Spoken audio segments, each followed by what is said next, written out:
మానస TV news కి స్వాగతం. జోగులాంబ గద్వాల్ జిల్లా అల్లంపూర్ నియోజకవర్గం ఐజా మున్సిపాలిటీ పరిధిలోని పర్దీపురం స్టేజ్ వద్ద ఈ రోజు ఉదయం విద్యార్థులు రోడ్డుపై బైఠాయించి ధర్నా చేపట్టారు. పాఠశాల కళాశాల సమయాల్లో బస్సులు ఆపకపోవడం పట్ల విద్యార్థులు ఆగ్రహం వ్యక్తం చేశారు. విద్యార్థులు మాట్లాడుతూ ప్రతిరోజు బస్సులు నిండిపోయి వస్తున్నాయి.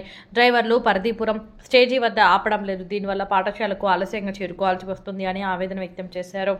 ఈ నేపథ్యంలో విద్యార్థుల తల్లిదండ్రులు అధికారులను కోరుతూ విద్యార్థుల కోసం ప్రత్యేక బస్సును కేటాయించి సమస్యను తక్షణం పరిష్కరించాలి అని విజ్ఞప్తి చేశారు.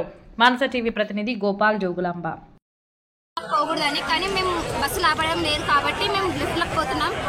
మీరు అందువలన మమ్మల్ని చూసి బస్సులు రావాలని కోరుకుంటున్నాం. డిఎంని వెంటనే సస్పెండ్ చేయాలని అనుకుంటున్నాం. ఎందుకంటే మాకు బస్సులకు రావడం లేదు కాబట్టి మేము చాలా పోరాటం చేయడానికి చూస్తున్నాం. కానీ ఎన్ని రోజుల నుంచి అనుకున్నాం, కానీ మేము ఈరోజు ఫలితం తగ్గింది. మాకు అది 5 సంవత్సరాల నుంచి మాకు బస్సులు చాలా ఇబ్బందిగా ఉన్నాయి. మరియు మేము ఆడపిల్లలం కాబట్టి మేము ప్రైవేటు అంటే ఆటోస్, బైక్స్ వేసుకొని పోతున్నాం కాబట్టి మాకు మహిళా బస్సు అన్నారు, కానీ మాకు మహిళలు ఎక్కడానికి కూడా స్పేస్ లేదు. అసలు బస్సు కూడా ఆపడం లేదు మాకు ఉదయం టైంలో. మళ్ళీ సాయంత్రం కూడా బస్సు ఆపండి అంటే మీకు జువలకల్ బస్సు అంటే జువలకల్ బస్సులో కూడా పెద్దవాళ్ళు ఎక్కుతున్నారు. కానీ మాకు అది బస్సు ఇంకా వేసిండ్రు కాబట్టి మాకు అంటున్నారు, కానీ పెద్దవాళ్ళు దాంట్లో కూడా ఎక్కుతున్నారు. ఇంకా జువలకల్ బస్సు పిల్లలకి అంటున్నారు.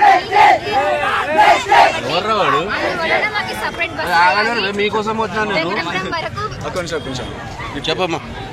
అందువలన మాకు సపరేట్ బస్సు వేయాలి వెంకటాపురం వరకు. మేము అందరం అంటే కాలేజ్ వాళ్ళం ఉన్నాం, గవర్నమెంట్ చాలా పేద పరిస్థితుల్లో ఉన్నాం కాబట్టి పేద పిల్లలు ఉన్నాం కాబట్టి మాకు ఈ గవర్నమెంట్ వెహికల్ కావాలి. అలాగే బస్సు మంచిగా ఉండేటట్టు చూసుకోవాలి.